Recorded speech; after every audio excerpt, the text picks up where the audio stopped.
We will have a pledge of allegiance and a moment of silence. I pledge allegiance to the flag of the United States of America and to the republic for which it stands, one nation, under God, indivisible, with liberty and justice for all.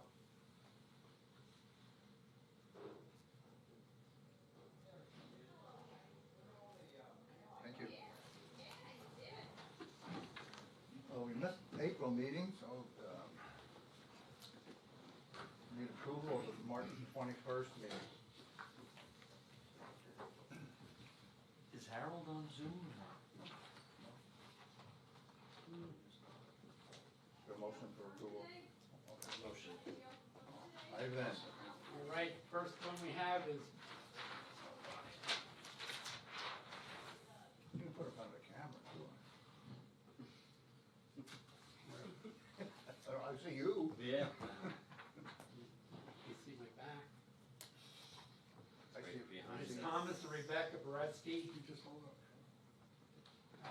It's located at the intersection of Pine Street and Beaver Street, with Beaver Meadows, shown the plans. Zoned R1 low density residential, R2 medium density residential. There's 5.812 acres. It's going to be divided into two lots, equally 2.906 and 2.906. There's no water, and it's sort of proposed. It's an existing brush wood, covered land tract, light to moderate slope conditions are out. And I'm incorrect that this on-site investigation will be ongoing tree clearing operations which forces the tract. Wetland areas exist on both proposed lots and they pose barriers for development. No other visible barriers for development are noted. The plan is submitted, does not conform to minor final plan requirements of the Beaver Meadows land development ordinances. And the two things, one thing, the owner affidavit not properly, owner affidavit for current property owner was not signed and certified. So that was it.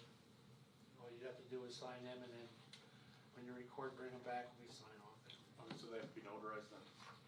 Okay. And I would recommend conditional plan approval. So moved. Second. All in favor? Aye. Opposed? Additional plan approval is granted. Okay.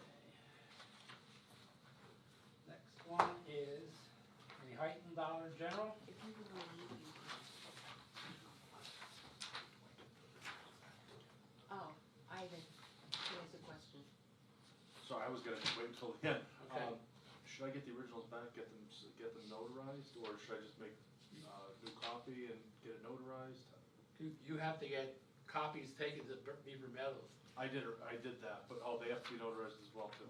Because I Your brought 10. owner's signature and all that has to be notarized.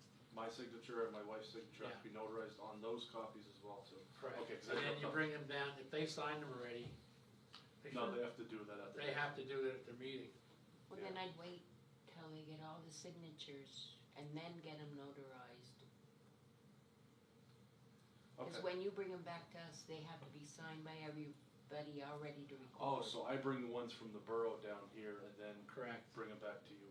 Okay, so that's what I'll do, then I'll get, because I have 10 copies there. Okay, I'll all get all right. those notarized. Thank you, I appreciate it. Take care. Thank you. Great talking to you.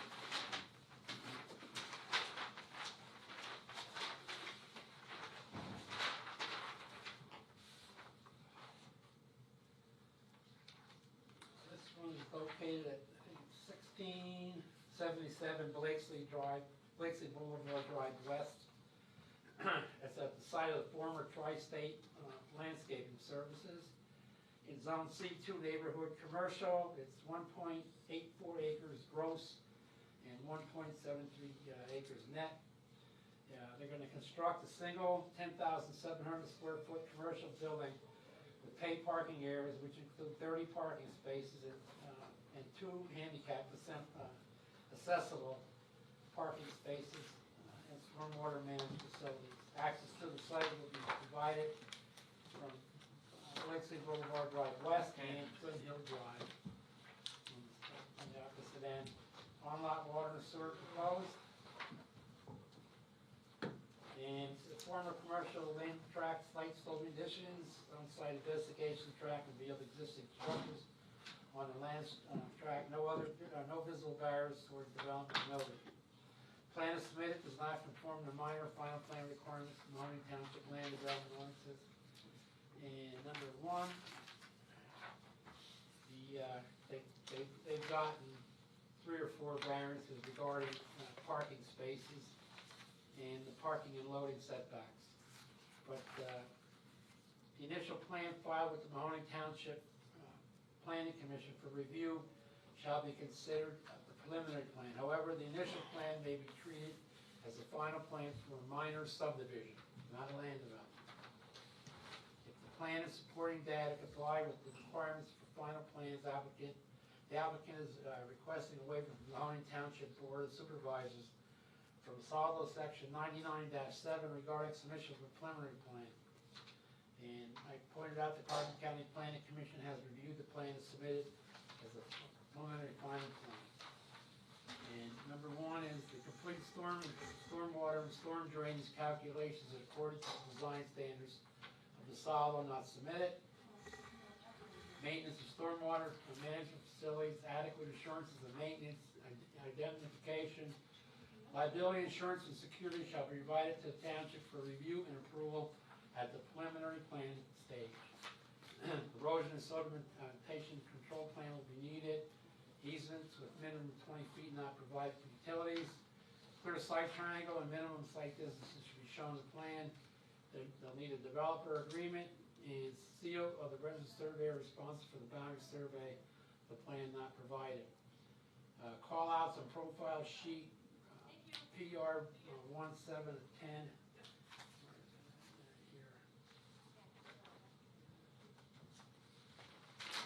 They transposed them wrong. They have Twin Hill Drive profile, low volume drive profile. This should be over here, and this should be over here. Mistake. And let's see what else here. Copies of recorded plans should be provided to the township. Again, original signatures, review accommodation of Mahoning Township engineers should be applied with. And I recommend the conditional plan approval. I just have a question. This is UNT to Mahoning Creek. Is this a drain? Is this drainage? It's a tributary going to Mahoning Creek. There's a small trip. Now, this is where the building's going? Yep. And it's farther enough from Mahoning Creek. There's not any Mahoning issues. Creek's over here. Over here. However, I got a letter yesterday from the Carbon County Conservation District, and they didn't submit a complete or technically adequate application for the DEP permit decision guarantee, and it's no longer applicable to your application. And the general permit on page 8 certifications, they did mark the appropriate boxes. They listed 1.84 acres disturbance. However, disturbed acres is then listed as 1.87 on the conservation certificate. Municipal notification of the plan land development chapter 102 permits forms are submitted and signed this time. However, the project acres in acres is completed correctly, matches all their forms submitted. However, the disturbance in acres line below was left blank. They never filled in all the forms. And the big one is basin number 1, which Dennis pointed out, is located within 50 foot of the unnamed tributary, as UNT means, to Mahoning Creek. Chapter 105 regulations require that all disturbances maintain a 50-foot buffer zone from any surface waters of the Commonwealth. And it does not have a FEMA study, 100-year floodplain previously identified, conducted, and therefore the Carbon County Conservation District recommends determination of the head of your floodplain take place if the scope of the permit remains outside the boundary. And all of the proposed stormwater pipes and the proposed drawing details need added. So that's for the conservation district, but for what they submitted to us, it's sufficient. But you get yourself. So really, whether we reject a plan or do conditional plan approval, they still have to come back Correct. and correct all the deficiencies. I would recommend conditional plan approval for our portion of it. I have another question. The driveway entrance to the parking lot, what's the distance to the Mill Road from a traffic point of view? I see it on a map here. Is there That's question. general. So there's more than sufficient distance from the driveway to the No, right. That's down here. They have sufficient. Okay. They're coming in here. They'll be coming in here and here. They still need highway occupancy permits. Any further discussion? Is there a motion for conditional plan approval? I'll make that motion. Second. All in favor? Opposed? Conditional plan approval is granted. Jeffrey Rich Estate, 105 East Rich Road and Red Hill Road. This is out behind the state police barracks, 7209.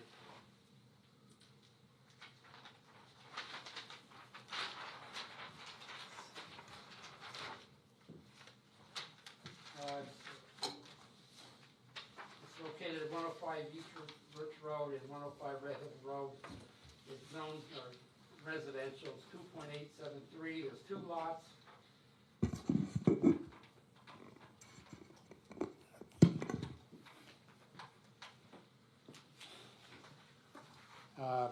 Existing on-lot source is existing on both lots. It's an existing residential tract, slight to modest slope distance route.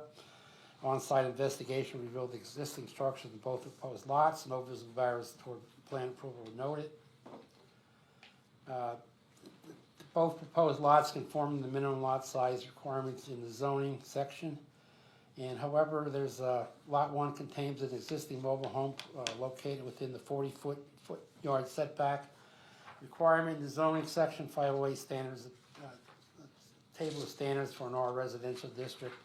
The zoning variance was required. Landowner to provide copies, nope, not provided. Listing any previous zoning approvals, variances. I pointed out that there's 3 existing residential units on that lot. Now they're subdividing in 2. How did they get them all 3 on there without zoning in Tolmancy Township? Required wetland statement not shown. Ownership certification not signed, notarized. Certification of accuracy and certification of accuracy survey not shown. Copies of the proposed draft fees not provided. Driveway clear triangle note should be provided. And again, original signatures. Plans, part of the statement of the intent is shown in the plan is to obtain the house located on proposed lot 1 to obtain the existing address of 100 Red Hill Road. The mobile home located on the proposed lot 1 should have a separate address assigned by the township zoning officer and should be noted on the plan. And I just pointed out that we reviewed it and sending these comments out to Tolmancy Township. What's the stream name here? It's something run. You know? I know this is hard on this map that it's It's not even near the stream. It's not. Okay. It's got a little blue squiggle. This. Like, I don't know if that's not mud run, is it?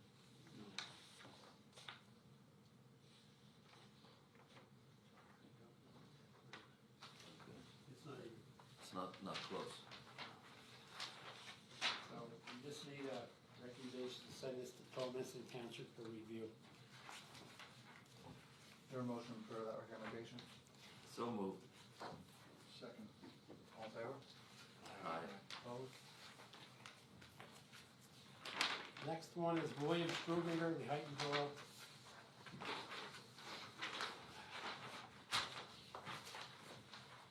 It's located at 475 North A Street and is zoned R1 low density residential. It's 0.3587 acres. There's public, municipal, and waters proposed. That should be existing, Cap.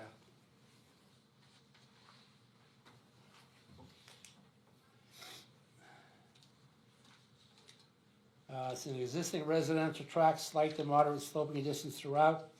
On-site investigation revealed the removal of the existing mobile home, which is located in the back there. As shown in the plan, no visible barriers toward plan approval were noted. The plan is submitted, conforms to the final plan requirements of the Hayden Borough Subdivision Land Development Ordinance and requirements of the Hayden Borough Zoning Ordinance.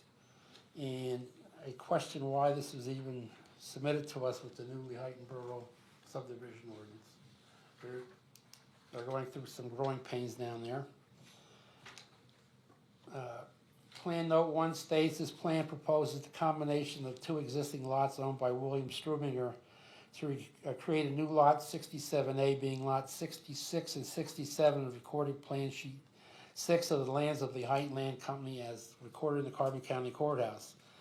After review of this lot plan in county records, we believe the plan is submitted conforms to section 196.23B lot adjustment combination subdivision in section 196.31B plan requirements for lot line adjustments combinations subdivisions of the Hayden Borough Subdivision and Land Development Ordinances. And section 196.23 says lot combination subdivisions which involve the consolidation of lots of records which are shown on the map on file at the Office of the County Recorder of Deeds and which do not involve the creation of any new lot lines may be submitted directly to the Borough Council. And there's 3 things the applicant has to do: is certify to the board that the subject map is in fact on record. A new map with a combination of lots of record shall not be required unless the borough determines such map is required for any just cause, in which case 196.23 shall apply, which goes through all the requirements for the plan. The combination shall be executed by deed from the owners to themselves, which shall contain a restriction combining the lots into one parcel, and the lot combination deed shall be in such form as required by the Hayden Borough Council upon recommendation of the borough solicitor. And then this 4 things it shall include. And I would recommend plan approval. Any discussion? Is there a motion for plan approval? So moved. Second. All in favor? Aye. Opposed? Plan approval is granted. And the last one we had was this one mine tunnel. And we've been working on this, I think about 20 years. That's when Joe Chulak was gonna put that tire recycling plant on that lot up there. And everybody put a kibosh to that, but basically we're not gonna review this today because the submission is incomplete. We've been working with the state and they assured us that they were gonna send a check to the direct deposit to the county, to the general fund, and it never came. So it's incomplete. I need a motion to table this for till next month. Is there a motion to table? So moved. Second. All in favor? Aye. Table to next one. That's it.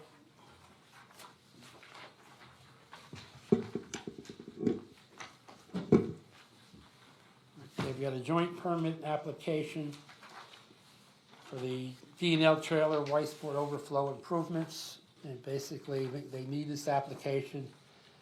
It's Arrow Consulting. They sent all the mapping.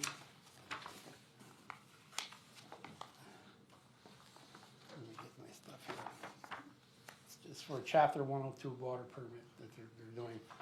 I filled out the form and sent it back to him, and there's no issue. And I made copies of this for the file if anybody wants it, and I made a copy for Dennis Bosch. He took it down when he needed work done. The last one is the renewal application for water allocation permit, WA 13-627B, Fourth Hollow Reservoir, in Mahoning Borough. And all they're gonna do is renew the water allocation for the Fourth Hollow Reservoir. And we have to let them know that the county has adopted a county comprehensive plan, and that it's consistent with the plan, that was it. And that's all I have. Thanks, Ivan. Thank you. Any old business, new business, correspondence? Kathy has correspondence, you can read it, okay. Commissioner, would you like to add anything? Nothing, but thanks, Brad. I just have a quick question for Ivan. When, in just a hypothetical, when we're reviewing a minor subdivision and there's existing on-lot sewage, is there a time limit or is there an evaluation? I know we can't go into every detail, but to know how old that on-lot system is and if it's still functioning? There's nothing in the ordinance that requires that. Just curious. Yeah, no, that's a good question. All right, thanks. All right. If not, is there a motion for adjournment? So moved. Second. Sounds unanimous. Don't go through Lee Heighton if you're headed south. Yeah. We know. We all agree.